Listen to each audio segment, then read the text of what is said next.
When the mountains crumbled and rivers turned to mud. One father made a choice that would echo through generations. He couldn't stop the storm, but he could save his children.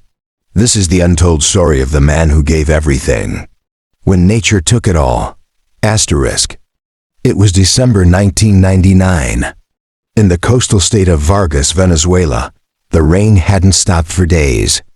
At first, people thought it was just another tropical storm, annoying, but nothing new.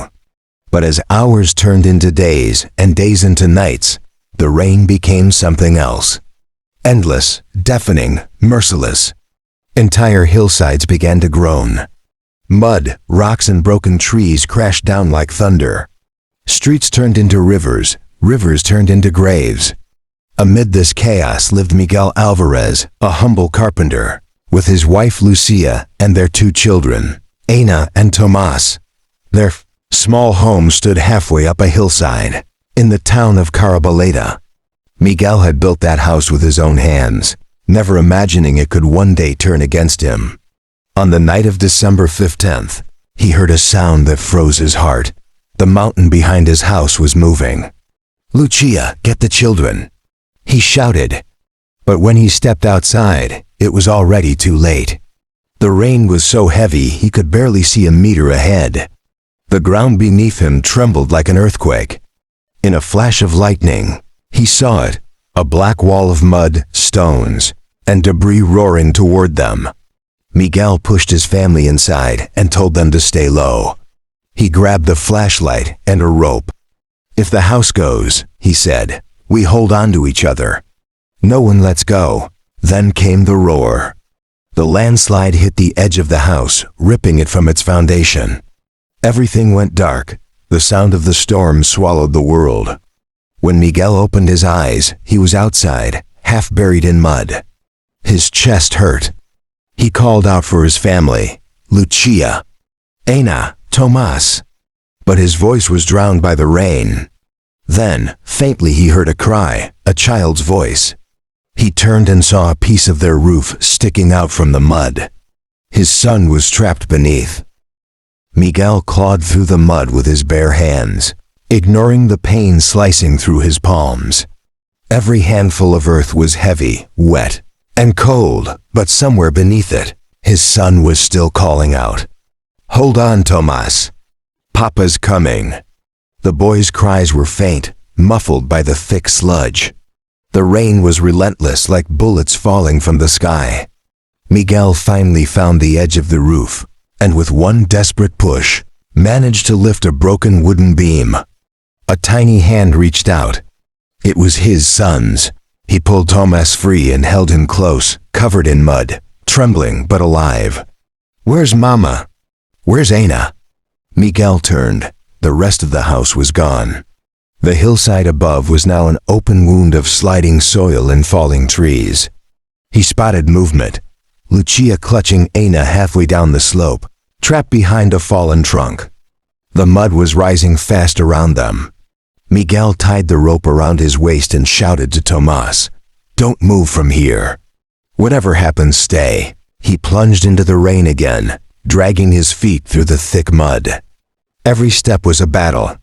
He reached Lucia and Ana, their faces pale, eyes wide with terror. "I can't move my leg," Lucia cried. Miguel's heart pounded. The mud had her pinned. He tried lifting the trunk, but it wouldn't budge. The ground trembled again. Another wave of mud was coming. "Take Ana," Lucia said. "Save her." Miguel hesitated, his eyes full of pain. But there was no time. He wrapped Ana in his arms and began climbing back toward the broken roof where Tomas waited. The sound behind him was like thunder breaking apart the world. When he turned, he saw it, the hillside collapsing again, a massive torrent of black sludge swallowing everything in its path. "Lucia!" he screamed. For a split second, he saw her, standing in the rain, smiling faintly, whispering something he couldn't hear, before she disappeared into the darkness. Miguel reached Tomas and pushed Ana into his arms. The mud roared closer, now only meters away. He tied both children to a thick branch wedged into the slope. "Papa, come!" Tomas cried. Miguel looked at them, his eyes full of love and tears, then turned toward the storm. "No matter what happens," he said softly, "you'll live. You'll tell Mama's story. And mine." The next wave struck. The branch held, but Miguel was gone. Dawn came slowly, bleeding pale light through the storm clouds. The rain had finally stopped, but the world was unrecognizable. What was once a thriving neighborhood of Vargas' colorful houses, coconut trees, children playing, was now a wasteland of brown silence. Tomas opened his eyes first. The air was heavy, thick with the stench of wet earth and decay. His sister Ana lay beside him, still tied to the branch their father had secured. "Papa?" he whispered. No answer, only the distant crackle of falling wood. He untied the rope and shook Ana gently. She woke, dazed and shivering. "Where's Mama?" she asked. Tomas looked around, swallowing hard. "They'll come back," he lied. "Papa will find us." The hillside below them was nothing but ruin, roofs twisted like paper, cars half buried, trees uprooted. He saw a small movement near the rubble, a figure waving. It was an old man, limping through the sludge, his clothes torn and face streaked with mud. "Are you hurt?" he shouted. Tomas nodded weakly, clutching Ana's hand. The man helped them down the slope, careful not to slip on the unstable ground. As they descended, Tomas saw bodies. Dozens of them. Neighbors, friends, faces he knew but barely recognized. The man led them to a small group of survivors gathered in the ruins of a church.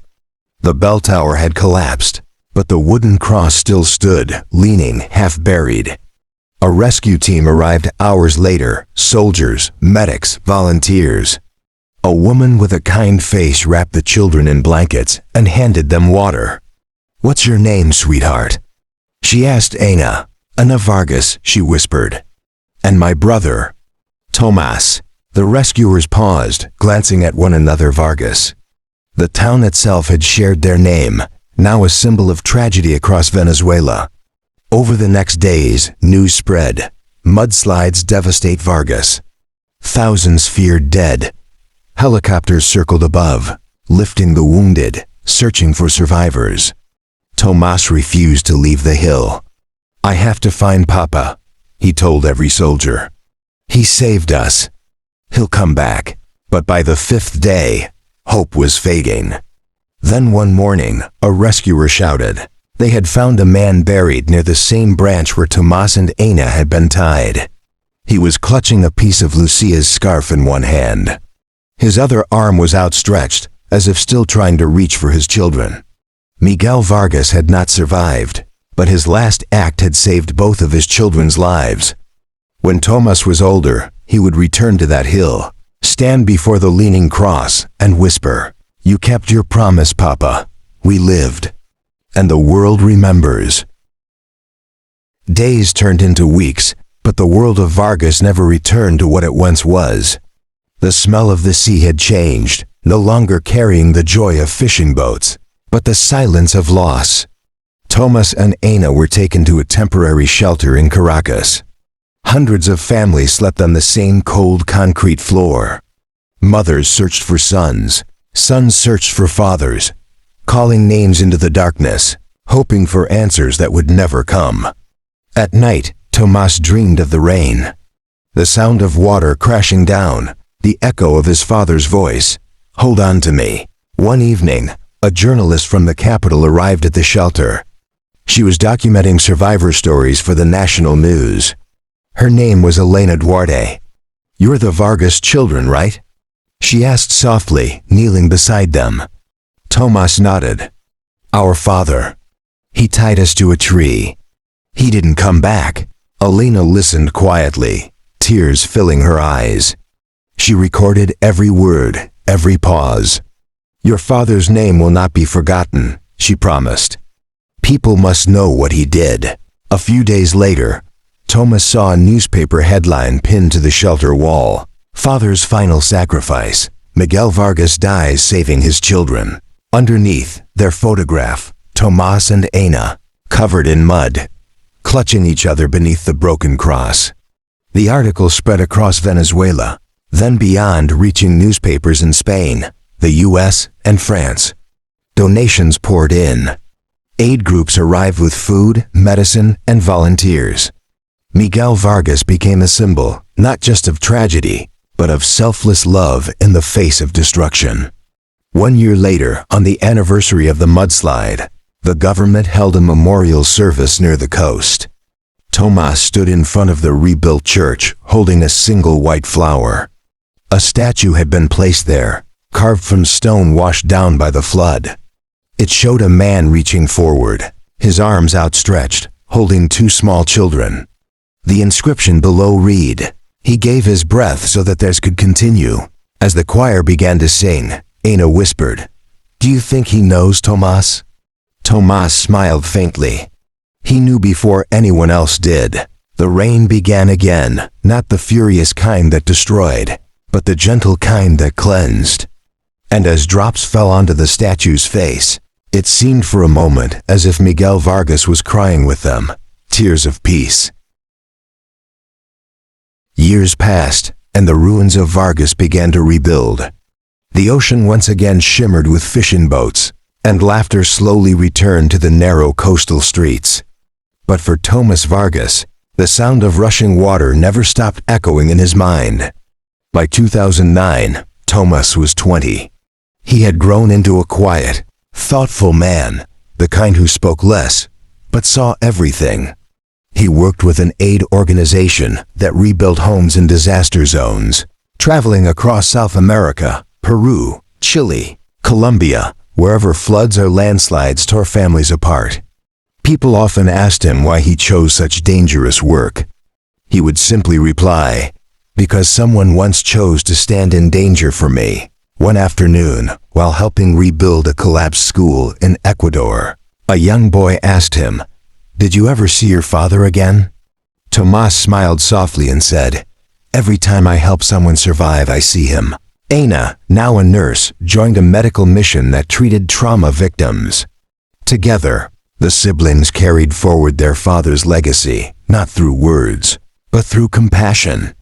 The story of Miguel Vargas continued to inspire many. His statue became a pilgrimage site.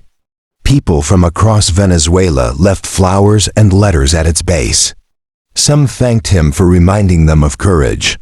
Others wrote about the family members they had lost, saying, "Your story helped us heal." In 2019, on the 20th anniversary of the tragedy, a documentary crew visited Vargas to film the survivors. Tomas was hesitant to appear on camera.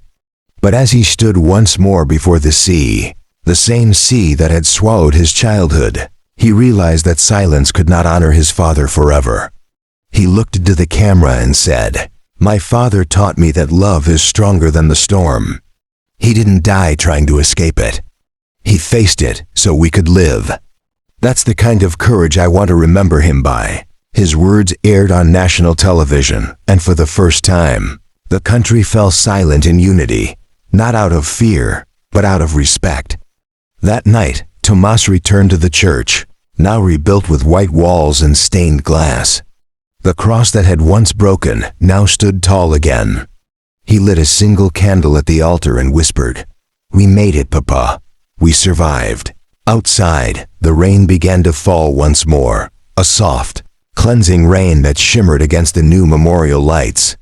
As Tomas and Ana walked away, the camera panned to the statue, glistening under the rainfall, illuminated by the glow of candles left by strangers. It was as if the whole of Venezuela was saying the same silent prayer, "May the love that saves us never be forgotten." 25 years after the Vargas tragedy, Venezuela had changed. Cities grew taller, the coastline was rebuilt, and new generations walked streets that once lay buried under mud. But for the Vargas family, one truth never faded: the memory of a man who had faced the storm and refused to let fear decide his fate. Tomas, now in his mid-40s, became a civil engineer, designing safer homes and flood-resistant bridges across the country. At every construction site, he told his workers, "We're not just building walls. We're building hope for the ones who come after us." His sister, Aina, ran a foundation that provided disaster training for families in coastal areas. She often began her speeches with her father's words, written in her old diary. "If ever the sea turns against you, don't let it take your courage." Their story, the Vargas story, became part of school history lessons. Children learned not just about the disaster, but about human resilience. The story was no longer only about tragedy. It was about love, endurance, and what it truly means to be a hero. One day, during a memorial ceremony in Vargas, Tomas stood before hundreds of students holding candles. The sea was calm behind them, peaceful, as if finally at rest. He spoke softly, his voice steady yet full of emotion. "My father didn't wear a uniform. He wasn't famous. But when the earth fell and the sky broke open, he became everything a man should be. He gave his life so that others could have theirs. That is what true strength looks like." The crowd stood silent, some wiping tears, others clutching their candles closer. The ceremony ended as the sun set, painting the sky orange and gold, like the warmth of a father's embrace. As night fell, Tomas returned home and opened an old wooden box.